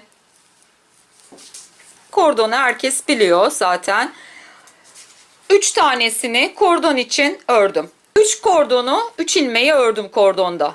Şimdi bu ikisini ters kesim yapıyorum. Böyle. Yanında bir ters var, örüyorum. 2 düz, 2 ters diye devam ediyorum. Kordonu ördükten sonra kordonun yanındaki ilmekleri ters kesiyoruz ve önde kesiyoruz. Diğerinin simetrisini yapıyoruz buraya. O yüzden 2 ters, 2 düz, patın yanına geldim. Bu önde kesim olmadığı için bir ters, 2 düz diye aynı geldiği gibi devam edip patı da örüyorum. Arkayı işlemsiz örelim. Buraya geldiğimizde bu 2 tersi ters kesim yapacağız. 3 ilmek kordondan sonra. Burada da yine kesimimiz olacak. Bu düzle bu tersi keseceğiz. Ön tarafta yakada. Arkayı bitirmek üzereyim. 2 ters, 2 düz ve 3 tane kordon için boş alarak arkayı bitirdim. Öne döndüm. Kol kesimi için 3 tane kordonu ördükten sonra 2 tersim var. Onları ters bir şekilde kestim. Yanına 2 düz, 2 ters devam ediyorum yakaya kadar. Orta örneğimi de yapıyorum. Patın önündeyim, yakadayım. Bakın böyleyim. 2 ters, 2 düz ve bu düzle bu tersi kesiyorum. Bir ön ara vermiştik. Şimdi kestik. Yanına düz örüyorum. 4 düz yan yana geldi. Şimdi ara vermeden diğer önde yine kesim yapacağız. 3 düze inecek. Yine kesim yapacağız öbür önde. 2 düz 2 terse indiğimiz vakit tekrar bir ön atlayacağız. Yakayı öyle keseceğiz. Ona dikkat edelim. Evet, kesimlerimiz burada. Şu bölümde diğer önü yaparken nasıl saydıysak 3 düz sütun kalasıya kadar devam ediyor. 14 ilmek demiştik. Buradan itibaren bu arayı sayıp demiştik. Yaka kesimlerimiz ise aynı dizaynda. Toplam 40 ilmek kalasıya kadar gene 3 kolon. Bir hayli büyük olunca gösterebildiğim kadar gösteriyorum. Diğer önümüzü de bitirdik. Aynı şekilde 40 ilmek kalınca yaka kesimlerini de bitirdik. Kol kesimlerini zaten diğer taraftan da biliyorsunuz. Burada 14 ilmek kalınca bitirmiştik. Ve yaka kesimleriyle devam edip 40 ilmek kaldığında yaka kesimini de bitirdik. Ve normal olarak istenilen boy olana kadar o da 9-10 sıra falan ediyor. Bakarsınız, kendiniz ölçersiniz, burayı da öyle yapar. 40 ilmeği bekletirsiniz veya bitirip de dikebilirsiniz. Sonradan bu patı uzatıp yaka kısmını arkadan döndürüp dikebilirsiniz de. Yaka kısmının örerek beraber monte ederek diyeyim. Hem örüp hem monte edip yapılan kısmı benim başka bir yelekte gösterdim. Ama bunda birleştirme yaptıktan sonra bunu biraz uzatıp dikmeyi planlıyorum. Bu da öyle kolay olsun. Diğerini çünkü döne döne örerek, birleştirerek yaka halletmiştik ensede. O video kanalımda var görmek isteyenler için. Veya şöyle de yapabilirsiniz.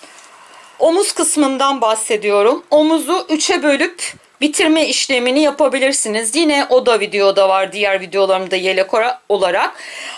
Omuz yaparken onu 3'e bölerek buraları bitirdik. Yani yaka kısmını yüksekte tuttuk. Omuz kısmını biraz daha aşağıda tutarak bitirme şeklini diğer yeleklerimde gösterdim. Bunda düz bir şekilde birleşme yapacağız. Yani 40 ilmek kaldığında hiçbir şey yapmıyoruz. 3'e falan bölüp bitirme de yapmıyoruz. Direkt düz ya bitirin ya da böyle şişte ipi uzun tutarak bekletin. Sırt için 141 ilmek attık. 141 ilmeğin ortasını 7 ilmek veriyoruz. Yanlarda da 67 var. Ve arka tarafta hemen başlarken burada patımız olmadığı için yanlara 3 düz vereceğiz. O yüzden arka tarafta olduğum için 3 tersle başlıyorum. 3 ters, 2 düz, 2 ters, 2 düz diye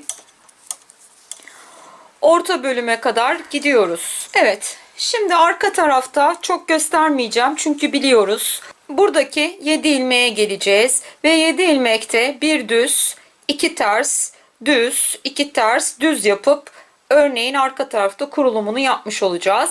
Ve buradaki 67 ilmeği de 2 ters 2 düz diye devam edip sonda 3 tersle bitireceğiz. Çünkü yanlara 3 düz veriyoruz. Sadece orta bölümde araları bir ters olmak üzere örneği yapacağız. Lastiğe koyduğumuz yanlarda 2 ters arayla örnek yapılacak. 7. olduğunda yine arka tarafta ters düze geçeceğiz. Ondan sonrası zaten ben göstereceğim size. 141 ilmeği lastik şeklinde önlerdeki gibi ördükten sonra 7 tane 1, 2, 3, 4, 5, 6, 7 saydık. Önü yaptık. Arka tarafta yine önlerde olduğu gibi 2 düz 2 ters lastiğe çevirdik. Ve orta bölümü yine bir ters arayla 7 ilmeği örnekli olarak devam ettireceğimiz için orayı örnekli devam edeceğiz. Ön tarafta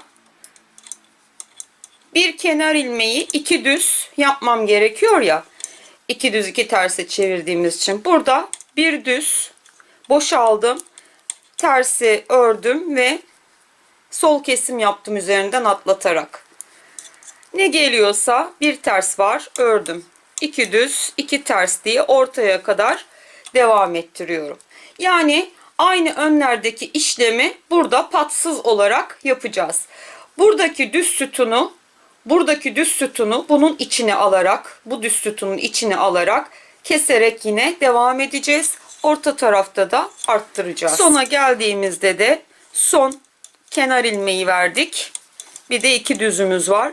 Orada da sağ kesim yaparak o sütunu, yani sondaki sütunu, düz sütunu baz alarak sağa doğru kesim yapacağız. Ortada arttıracağız. O şekilde devam edeceğiz arkada. 2 düz 2 ters 2 düz diye orta bölüme geldim 7 ilmeklik ve burada bize ters arttırma lazım. Ters arttırma yapıyorum. 2 düz 2 ters 2 düz ve bir ters, bakın burada arttırmamızı yaptık.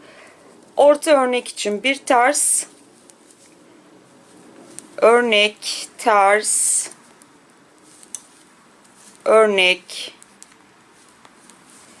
ters ve burada da 2 ters 2 düz var. Yine ters arttırmamı yapıyorum. Burada da böyle yaptım. Yanına 2 düz 2 ters diye devam ediyorum. Evet, sona doğru gelirken 2 düz, bir ters ve bu düzle bu tersi sağa doğru kesim yapıp, bakın burada bir düzümüz ve kenar ilmeğimiz kalıyor. Onları da örüyoruz. Bir sonraki sırada bu düzle bu tersi yine kesiyoruz. 4 düz kalıyoruz. Aynı şekilde burada da öyle. Bu düzle bu tersi kesince 4 düz kalıyoruz. Burada da ters arttırmalarımız var. Tekrar onu yapıyoruz. Bir sonraki düz arttırmalara geçmemiz gereken yerde de geçiyoruz. Evet, aynı böyle devam edeceğiz. 141 ilmekle kol altına gelesiye kadar. Arka tarafımız, sırtımız istenilen boya ulaştı.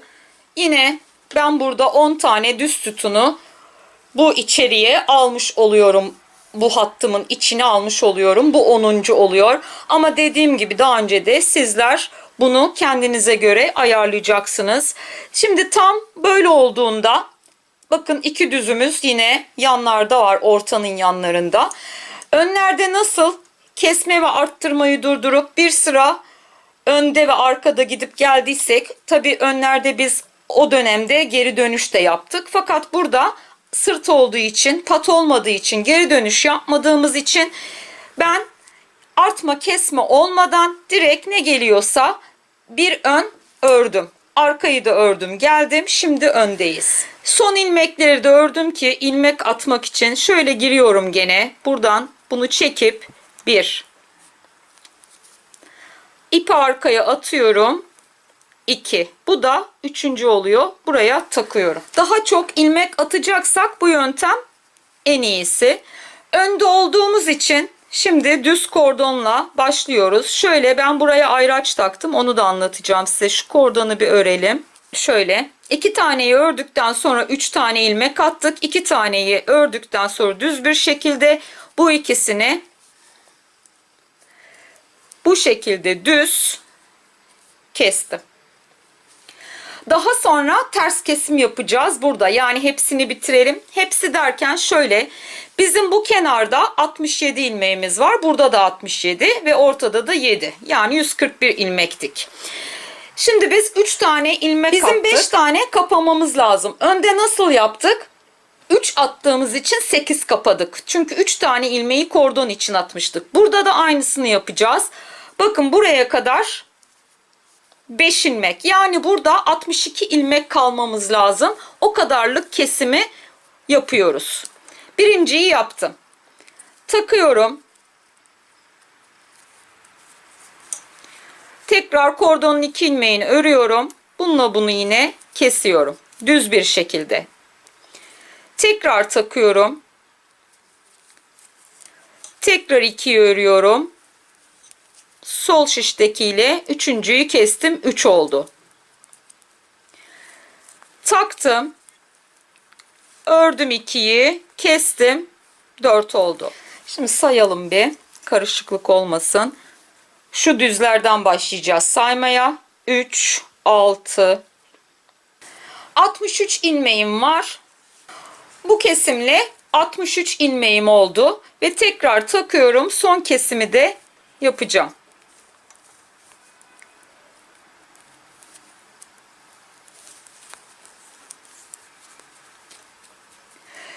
3 burada var. 59 da burada var. Ortaya gelesiye kadar 62 ilmekle artık buradaki kesimi bitirmiş oldum. Daha sonra yine keseceğiz ve devam ediyorum. Yanına bir ters, 2 düz, 2 ters. Yeleğe yakadaki patı veririz. Patta kaç tane var? 7 atıyorum, 9, 8. Buraya da 8, 7, 9 neyse onu atarız. Dönerek örer keseriz. Kol lastiğini yapmak için. Burada da ona benzer bir şey yapıyoruz. Fakat biz kordon yaptığımız için kordonla ilmekleri bitirme uyguluyoruz. Yani o teknikle bu tekniği karıştırmayalım. O başka bir teknik, bu başka bir şey. Ama isteyenler, ben öyle yapmak istiyorum diyenler yapsınlar. Kola da lastiğe de aynı pattaki örneği koymak istiyorum diyenler koyabilirler tabii. Şimdi ön tarafımızı geldiği gibi örüp buraya kadar gelelim. En son ilmeği de örelim. Yine burada kol çalışması yapacağız. Bu ayraçları 5 ilmek gidecek diye hem buraya hem buraya taktım. 3'te attığımızı kesmiş oluyoruz. Arkaya döndük. Arkada 1, 2 ve 3. İlmeği attıktan sonra ters olarak 2 ördüm. 2 taneyi ördük. Şimdi arka tarafta olacağımız için burada bu ikisini ters kesiyorum.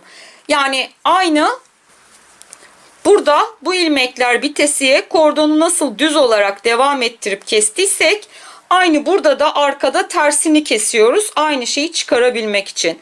Tekrar takıyorum. Ters kordonu örüyorum. 2 tanesini ördüm. 3 ile öbür şiştekini beraber kestim. Her kesişinize sıkıştırın ilmeği. Tekrar taktım. Tekrar ters örüyorum. Ve bu ikisini beraber 2 taneyi ördükten sonra kesiyorum. Örgü ağırlaştı. Kameradan kayıyorum. Kusura bakmayın. Arada düzeltiyorum. Evet. Tekrar ters, ters ve kes. Bu arkada görünen ortadaki düz ortaya ait. Bu terslerden saymaya başlayacağım. 2, 4, 6, 8, 12, 16. Evet, şu an 63 ilmekteyim ve son kesimimi yapacağım. Bunu sayarken kordon ilmeklerini de sayacaksınız. Evet, son kesimimi yapıyorum.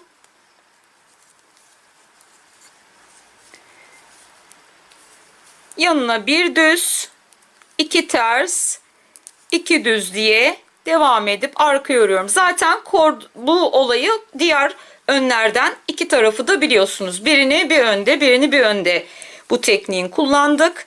Ve burada da sırtta olduğumuz için bir kola birini, bir kola da birini yapıyoruz bu tekniklerin.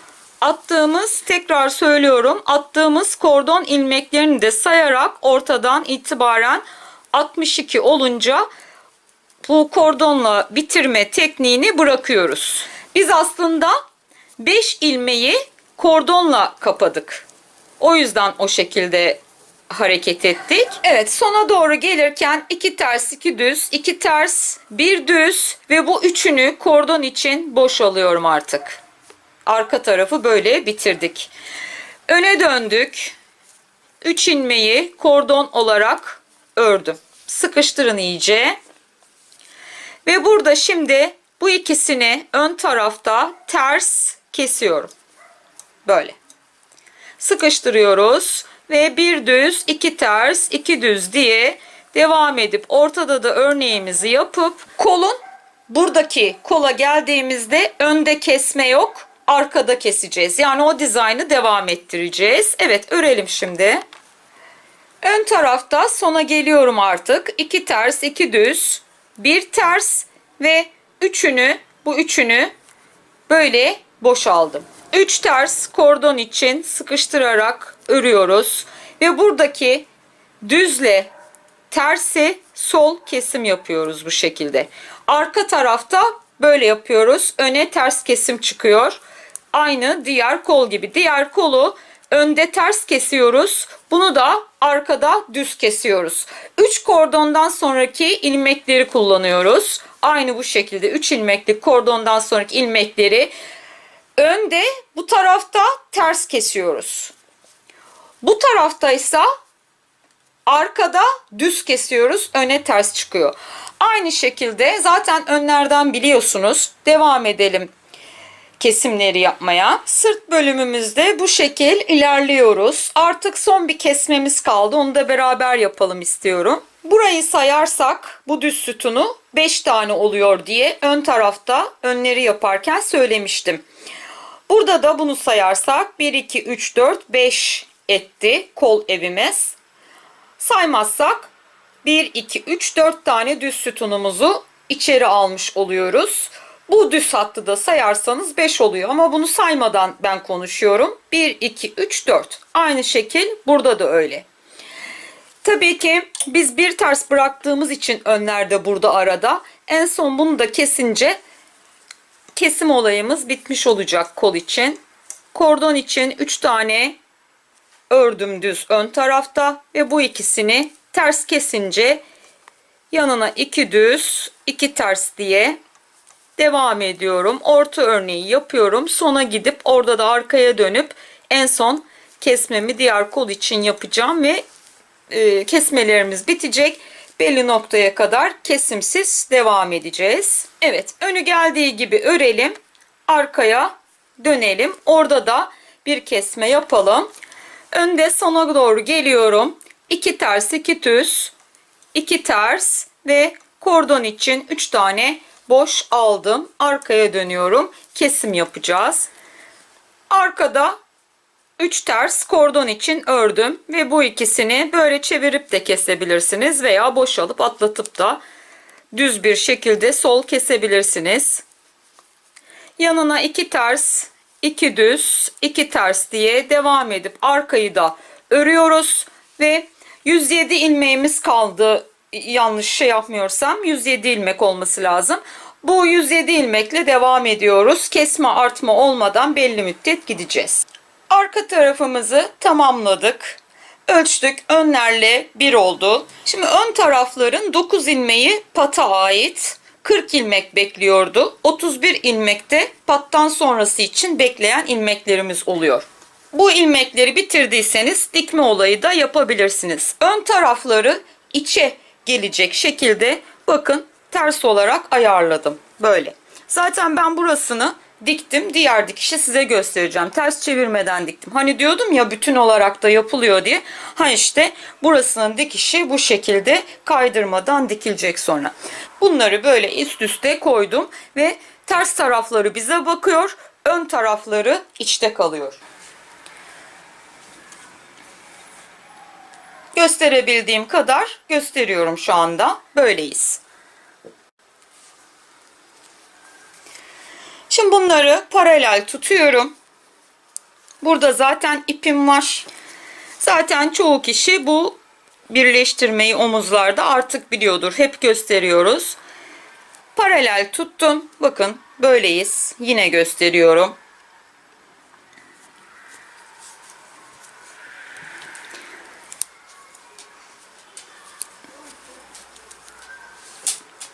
Ön taraflarımız içte olmasına dikkat ediyoruz. Beraber ilkini aldım. İkincisini de aldıktan sonra atlattım. Tekrar bir ona bir buna giriyorum ve atlatıyorum. Tekrar bir ona bir buna tığla da yapabilirsiniz. Atlatıyorum. Zaten bunu bilenler çok olduğu için üstünde de fazla durmayacağım. Evet. Yine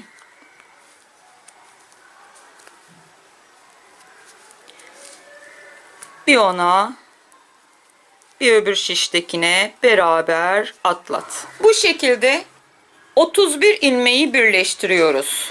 Bakın patta 9 ilmek kaldı burada yaka kısmında ve bu 9 ilmeği burada bırakıyorum. 3, 6, 9. Bu da en sonki birleştirdiğim.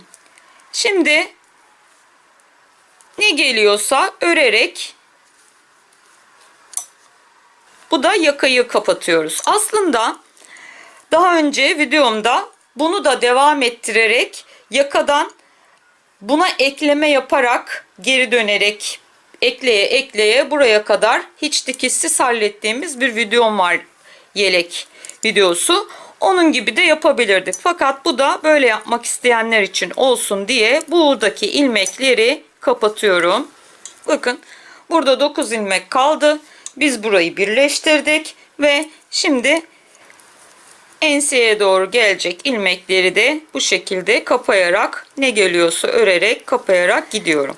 En son bu düzden bir tane aldım, kapadım. Bakın 3, 8, 10, 14, 18, 20, 23, 26, 30. Buradaki ilmeğimizle beraber 31 ilmek. Bu da yaka kısmımız. İlmeklerini ense tarafının bitirdik.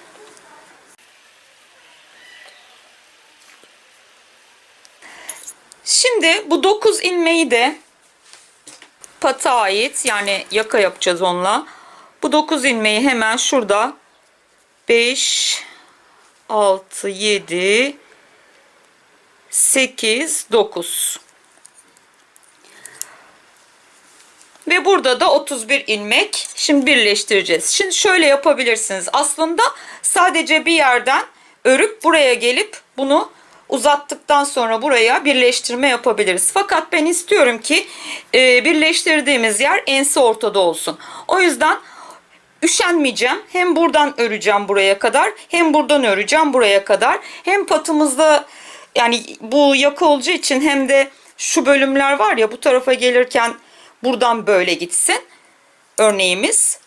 Buradaki örneğimiz de buradan böyle gitsin. Öyle istiyorum. Yani ama isteyen bunu buradan direkt enseyi kaplayacak uzunlukta örüp buna monte edebilir. Bununla birleştirebilir. Fakat ben dediğim gibi iki kenardan üşenmeyeceğim. İp takacağım.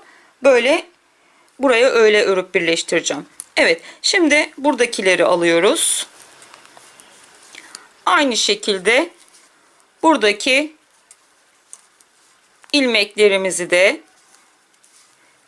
böyle birleştirerek ve kapayarak, son 2 tane kaldı.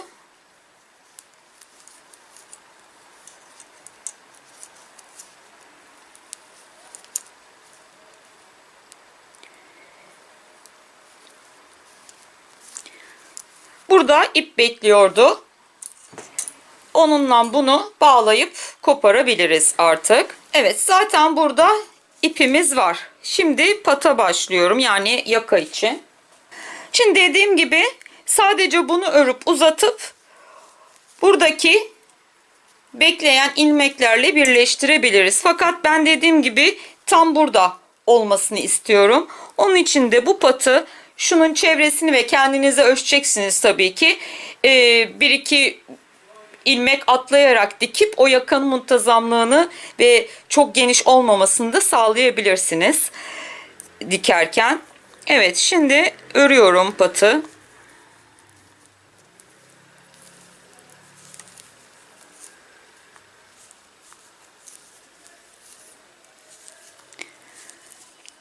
Daha önceki videomda bakın buraya kadar geldiğimde bu ilmekleri bitirmediğim için buradaki ilmekle bunu beraber keserim. Geri dönerim. Tekrar patı örerim. Tekrar buradaki ilmeğimle bunu keserim. Yani yakayı böyle çevire çevire örebilirim. İsteyenler öyle de yapabilirler. O videolarıma da bakabilirler. Bakalım örelim böyle patı arkalı önlü. Nereye kadar gelelim? Ense ortada ama isteyenler dediğim gibi omza kadar örebilirler. Ben şimdi bunu enseye kadar öreceğim. Sonra buradan tekrar örüp bunu da orta arka ensede birleştireceğim. Bakın bu tarafı örmeye başladım. Siz tabi ölçün. Kendinize göre ayarlayın. Bunları ensede birleştireceğim.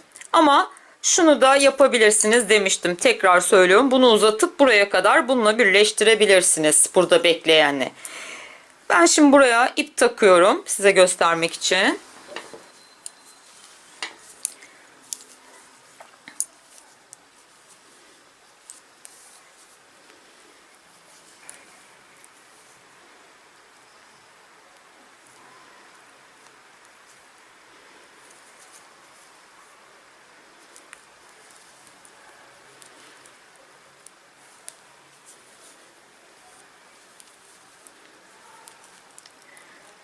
Patımda yakada ne geliyorsa arkalı önlü bu şekilde örüyorum. Boyları tamam olduğunda da buraya dikiyorum. Evet, yakamızı böyle buraları tam gelecek şekilde ördük. Siz de ölçün. Ben buradan saydığımda bunlar 15 tane etti. 1, 2, 3 diye. Şu örnekleri saydım. Ama herkes de 14 eder, 15 eder. Bakarsınız. Kendinizi ölçersiniz. Buraya dikersiniz. Hiç de ters çevirmeden diktim. Şimdi bunu da yan tarafını biliyorsunuz burada bu dikişi yapmıştık. Şimdi evet bu şekilde karşılıklı bu dizaynı bozmadan isterseniz şuralara bir çengelli iğne takın. Böyle karşılıklı bakın buradan çıkmışım. Buraya giriyorum ve bu ilmekten çıkıyorum. Sonra buradan çıkmışım. Buraya giriyorum. Bu ilmekten çıkıyorum. Buradan çıktım. Buradan girip yine karşı ilmekten çıktım. Tekrar buraya ve buradan. En dış ilmeklerden yapıyorum bunu. Ve bu şekilde çektirdiğim zaman zaten ortaya çıkıyor dikişimiz. Evet, koltuk altına kadar böyle dikelim. Evet, yeleğimiz bitti. Gördüğünüz gibi gayet açan bir şey. 51-52 santim arası koltuk altından bu koltuk altına. Yani çevre 104-103 santim geliyor. Böyle açtırtmadan. 103-104 santim göğüs çevresi olanlar için, hatta daha bile fazla olanlar için 105 santimde olanlar için olacaktır. Göğüs çevrenizi ölçün. Düğme dikmedim. Dikmeyi de düşünmüyorum. Daha sonra belki dikerim. Delik açtık ama. Tabii isteğinize göre düğmelendirin. Boyu da hiç de kısa olmadı. 36 santim kol altından eteğe kadar. Zaten burayı söylemiştik. Kol evi 25 santim diye. Yakasıyla, arka dizaynıyla gerçekten çok hoş yelek oldu. İster küçüğünü yapın 3-4 yaşa göre. İster kendinize yapın. Çok güzel bir yelek oldu. Bu biliyorsunuz önlere 45, arkaya 75 başladığımız 3,5-4 numara şişlerle ördüğümüz. 4 kullanırsanız daha iyi olur. Daha büyük olur. 3,5'la yaptım ben bunu. Bunu da 300 metrelik iple 2,5 yumak kullandık. Bakın yumaktan kalan bu. Yani çok az bir ip gitti 300 metre olduğu için ve bu kadar genişlikte ve uzunlukta bir yeleğe iyi de gitti. Yumuşacık da bir ipmiş. 2,5 yumak. Yani 3 yumak alınca kalacak olan bu oluyor. 42 bedenlerin kullanabileceği bir yelek oldu. Çok da açan bir şey olduğu için ona göre kendinize örersiniz. Beğendiyseniz ne mutlu. Yapacak olanlara kolay gelsin diyorum. Yeni projelerde görüşmek üzere. Hubakbi'den sevgiler.